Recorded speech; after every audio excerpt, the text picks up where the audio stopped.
Welcome to our hot meal and shelter orientation. I'm glad you were able to make it through the all-partner orientation. Before we get started, please remember to take notes throughout the training so that you can write down any specific questions you have about running a hot meal or shelter program. You'll also complete a quiz for this training video found in the YouTube notes below. Once you successfully complete the quiz, we'll send you your certificate of completion. The agenda for this training is a little bit about general information for a hot meal or a shelter program, how to submit your statistics, and other hot meal and shelter requirements. General information. What is a hot meal? This might be a silly question considering you've probably been involved with your hot meal program for quite a bit of time at this point. For our purposes, a hot meal program is a food assistance program designed to offer free meals to community members or individuals in an emergency shelter. As a reminder, how to use food from Second Harvest. Please remember that you can't use food from Second Harvest for any other purpose outside of your hot meal or shelter program. You can't use this food to give groceries to community members to take home, or as fundraisers, or use it for weddings or funerals, or gifts, or for any other reason outside of preparing a meal. Once you take inventory from your hot meal program and want to give it to somebody to take home, that's crossing the line of then becoming a pantry, which is a completely separate type of program. As you learn about Second Harvest, you might wonder why are there so many different requirements? Well, that all starts with the USDA. The USDA has a sub-program called TFAP, the Emergency Food Assistance Program, which is then interpreted by Ohio Department of Job and Family Services, or ODJFS, through their Food Programs Manual. In addition, we are also part of the Ohio Association of Food Banks, one of 12 food banks in the state of Ohio, and that association runs the Ohio Food Program, or OFP, and the Agricultural Clearance Program, or ACP. We are also tied to follow these regulations from the association. And in addition, we are also a member of Feeding America, so we need to follow their contract, as well as any other regulations needed to pass our financial audit. Who is eligible for a hot meal? Hot meals are intended for low-income individuals who need food assistance. If you operate a shelter, you'll probably have specific requirements or an intake process for individuals staying in your building. Beyond this process, there should be no additional barriers for shelter guests to receive a meal. If you operate a kids' cafe, you're likely to have a sign-up process for children to attend. Now, if you run a kids' cafe, the intent is to have this hot meal during an after-school programming or some sort of educational program, but you are still able to feed adults if they're there. Any other hot meal program needs to be available for all community members to attend. This means you can't use Second Harvest food for a meal after church or any other purpose outside of serving the entire community. You also may not require any information or documentation from recipients to receive a meal. You might have a little sign-in sheet for somebody to put their name, phone number, email, etc., and that's okay. You just can't require that information in order to get the meal.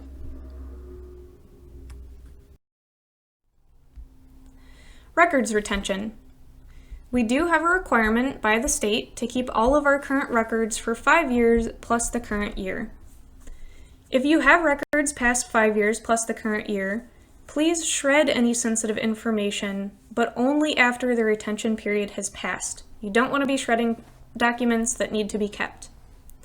Those documents might include, if you're a pantry, the client forms and proxy forms.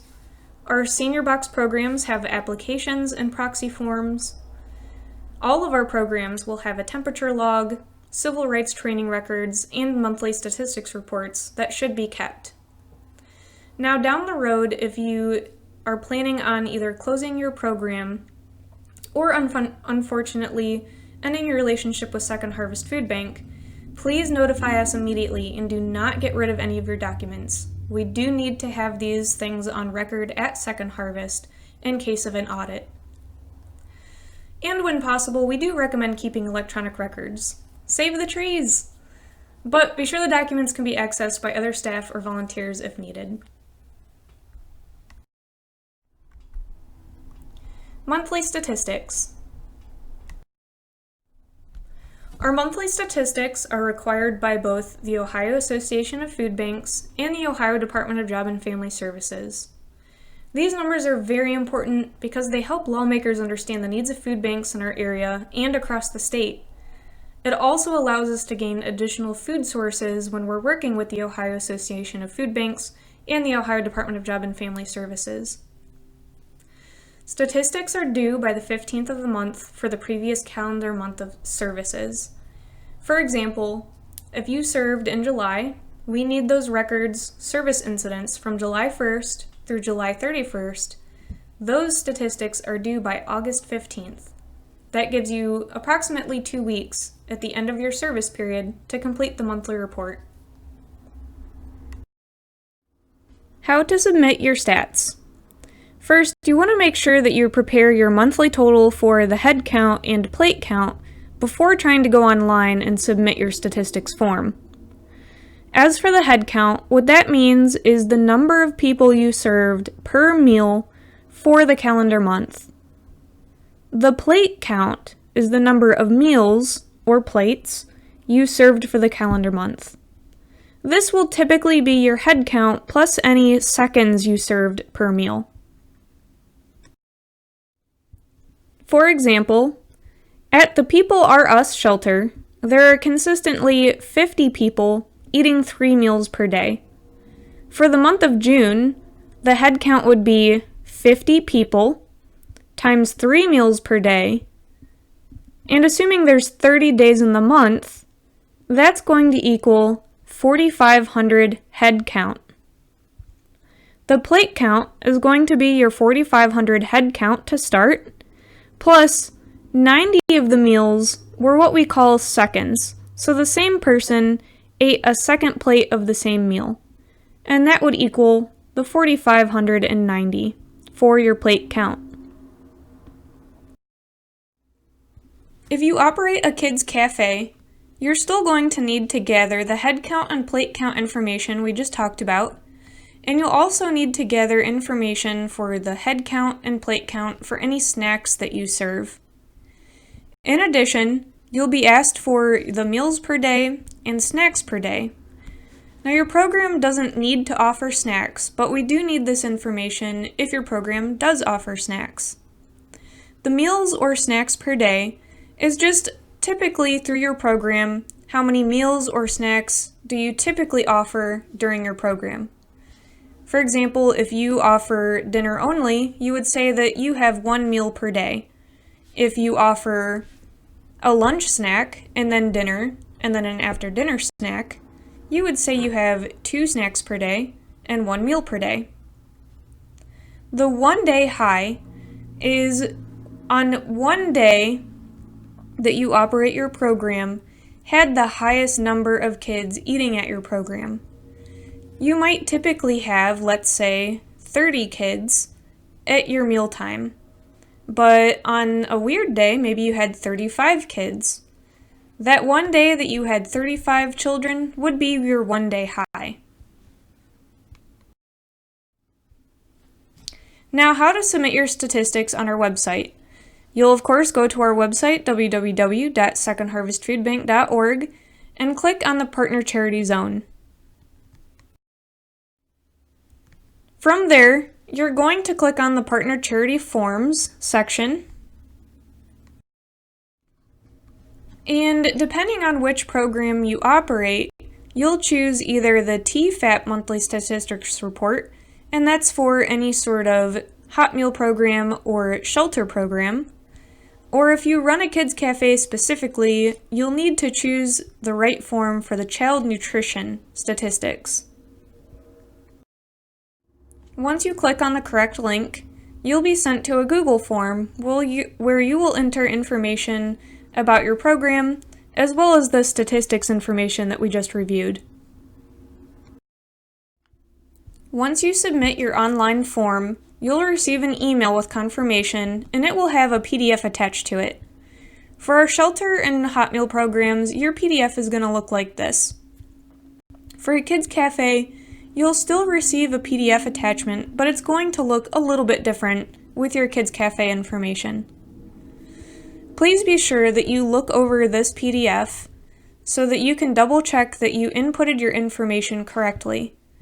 If you find a mistake for some reason, we do ask that you resubmit the online form with the correct information and a little note so that we can see which submission is the correct one. If for some reason you don't receive this PDF, that means we either didn't get your statistics, or maybe that email went to your junk folder, or for some reason the software didn't trigger to send it to you. Regardless of the reason, if you don't get this back after you think you've submitted your stats, please send an email to us. That way we can double check if you got it and resend your confirmation if needed. Other requirements for hot meal and shelter programs. With any of our hot meal programs, there are specific postings. You must have the And Justice for All poster, and if you're a faith-based organization, the written notice of applicant and recipient rights. All of the forms are available under the Partner Charity Zone under Partner Charity Forms, or you can contact Program and Member Services if you need a printed copy. The And Justice for All poster must be 11 by 17 in size, and it must be in color. Our food program in particular uses green. We do have these posters printed out in the 11 by 17 size and available to put in your pickup or delivery if you need one of these posters.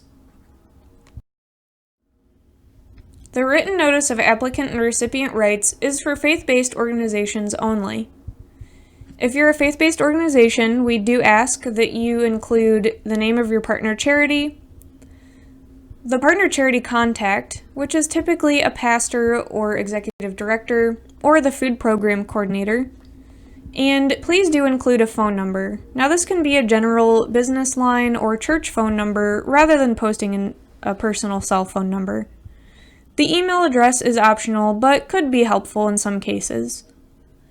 The purpose of this form is to inform community members that not only are you a faith-based organization, but that they do have rights as someone visiting a faith-based organization, to where you're not going to solicit to anybody or make them participate in any sort of religious activities in order to receive their meal. As far as your program hours go, this is in large set by each program. The requirements are that you must offer a hot meal service a minimum of once per month, but we do of course encourage more frequent open hours. If you operate a kids cafe, the requirements are slightly different, but we can talk about that specifically with your program. You also must have your regular hours of operations posted for the public to see outside your building. This is very easy to do on a door window or just some sort of notification that says when your hot meal program is in operation. If you have any changes to your hours or your days that you're open, please let us know, because your information is out on our website where people go to look to see where they can get a meal. Offering your volunteers a meal during your community meal can be a bit of a tricky situation. The volunteers at your program can actually eat a meal during the program, but the meal they eat must be as a participant of the dining experience. Volunteers shouldn't be eating any meals back in the kitchen away from everybody. They shouldn't be eating during food prep, before or after the meal time. If they're going to eat the meal, it should be during the time that all the other participants are eating their meal as well. You also should not offer volunteers a meal as part of a thank you for helping out. If you want to feed your volunteers as a thank you, you should be ordering food outside of Second Harvest or as part of your hot meal program.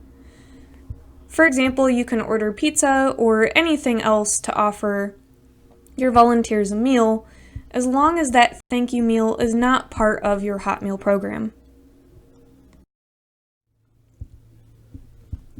We're almost done. Please don't forget that this is the hot meal and shelter specific training to complete the second portion of the orientation. By now, you should have completed the all partner orientation, and now you've completed the hot meal or shelter orientation. There is a quiz for this video found in the YouTube notes below. Once you complete that quiz, we'll send you your certificate of completion.